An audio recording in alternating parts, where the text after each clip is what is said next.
Рухи, әхлақи, хызмәт тәрбиясе еш буында патриотизмны формалаштыру нигезе исем астында Татарстан Республикасы ветераннар төбәк иҗтимагый оешмасы Питрәч районы ветераннар советы белән берлектә күчмә пленум уздырды. Заман таләпләрендә патриотик тәрбиянең әһәмияте турында хәбәрчеләребез репортажы. Гражданлык позицияләрен арттыруда патриотик тәрбия бирү алдыңгы урынга чыга. Алай гына да түгел, замана таләпләрен истә тотып, аны үзгәртү юнәлешендә эш алып бару зарур. Питрәчтә узган республикабызның ветераннар пенсионерлар төбәк иҗтимагый оешмасы һәм Питрәч районы ветераннар пенсионерлар советы үткәргән күчмә пленумында патриотик тәрбия бирүнең төп проблемалары турында фикер алышканда нәкъ шул хакта ассызыклап әйтелде. Хезмәткә карашын тәрбияләү безнең ветераннарның төп бурычы дип саныйбыз. Шуның өчен бу мәсьәләне без уртага салып, бергә безнең бүген бөтен районнардан кешеләр килде. Әйтмибез, иртәгә белән бу төзү үзгәрәчәк дип. Без сөйләшкәннән соң юк, алай булмый. Әмма ләкин әзме, күпме, һаманда тамып торган җирдә таш та тишелә дә, ярыла да.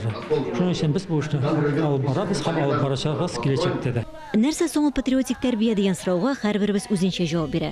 Ватанга карата тугры булу, туган илнең тарихын белү һәм аның белән горурлану, кирәк чакта мәнфәгатьләрен якларга әзер туру, булар барысы да патриотлык билгеләре.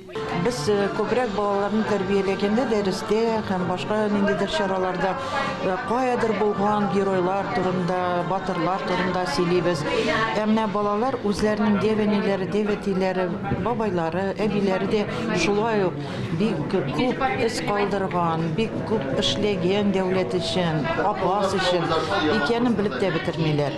Менә шуңа күрә соңгы вакытларда без үзебезнең Апас районының тарихын өйрәнеп, Татарстанның тарихын өйрәнеп, балаларга күбрәк сөйләшебез килә. Менә якында, янәшәдә торган кешеләр турында. Тарихи дәлилләргә нигезләнеп, патриотик тәрбия алып бару иң нәтиҗәле эшләрнең берсе. Ветераннар белән очрашулар, каһарман солдатларның исемнәрен белү, тылда хезмәт күрсәткән ватандашларны, бүгенге көн батырларын барлау, чын патриотлар тәрбияләүнең өзлексез чаралары. Яңа информацион технологияләрне куллану патриотик тәрбия формаларын камилләштерүдә алыштыргысыз ярдәм итә. Бәйнелләт күп яшьләр хәзер тарихны безне бик белмиләр, аңламыйлар. Biz тиеш бәйнелләт аларга күбрәк сөйләргә. Бөек Ватан сугышында илебезнең җиңү совет чоры кешеләрендә чиксез горурлык хисе уята. Немец фашистлар белән булган дәһшәтле сугышта батырлык күрсәткән совет солдаты озак еллар үсеп килүче буыннар эчендә үрнәк билгесе була.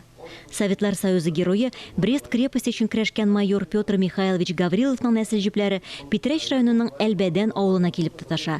Бүген геройның тууына 122 ел. Булган вакыйганы җентекләп өйрәнәбез һәм аны балаларга шундый матур иттереп патриотик тәрбия алу өчен бирергә тырышабыз.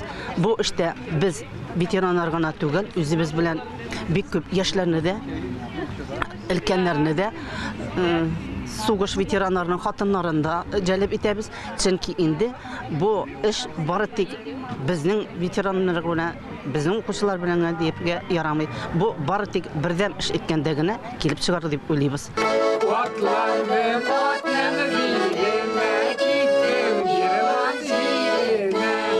Яшь буында патриотизм хисен тәрбияләүгә дәүләт дәрәҗәсендә әһәмият бирелә. Илебез тарихына, мәдәниятенә ихтирам һәм мәхәббәт белән караган очракта гына чын патриот була алабыз. Бу һәрберебезнең хәленнән килә. Терәк кенә кирәк. Эльза Әхмәҗанова, Тахир Хәсәнов, Татарстан яңалыклары, Питрәч.